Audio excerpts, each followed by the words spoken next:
Իրանից հայտարարություններ են հնչում, անհանգստություններ, ասում են իրենց տպավորությամբ Հայաստանը իրենց դեմ գործողություններին է մասնակցում, մասնավորապես TRIP-ի հետ կապված, որ Վաշինգտոնում հայտարարություն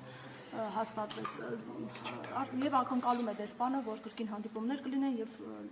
կվստահեցնեք իրենց, բացատրություններ կտաք իրենց։ Հայաստանը երբևիցե որևիցե քայլ չի արել եւ չի անի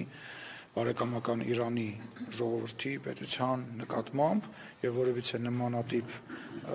գործընթացների մեջ ներառված չի լինելու, ինչ վերաբերում է TRIP-ին, TRIP-ը նաեւ մեծ հնարավորություններ է տնտեսական ստեղծելու տարածաշրջանի բոլոր երկրների համար, այդ թվում նաեւ Իրանի համար, եւ ինչ վերաբերում է մտահոգություններին, կարծում եմ, այս լարվածությունը,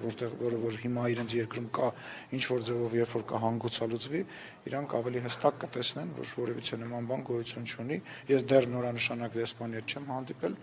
դեռ նման պայմանավորվածություն որքանով գիտեմ չկա, բայց եթե հանդիպեմ, նորից եմ ասում, որևիցե բան չկա։ Որ Ամերիկայի Միացյալ Նահանգները կարող է օգտագործել եւ Իրանի դեմ գործողություններ իրականացնել տարածքից։ Իրանը ունի 10 քանի, հարգելիս, Իրանը 10 քանի հարևան ունի անմիջական, ամենաշատ սահմանակից հարևաններ ունի, այսինքն այդ Հայաստանի 23 կիլոմետրից պետք է Իրանը գործողություն, ԱՄՆ-ն գործողություն իրականացնի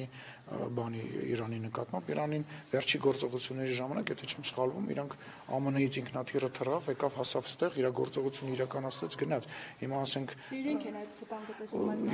Ես կարծում եմ, որ նման մի քիչ ես կարծում եմ, որ չափազանցրած է ձեր գնահատականը, նման մտահոգություն մենք իրենց հետ կապի մեջ են գտնվում եւ ձեր մտահոգությունները չափազանցված է, ինչ վերաբերում է Իրանի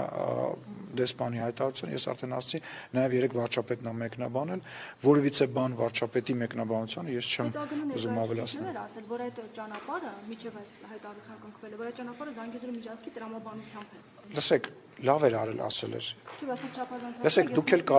էլ կարող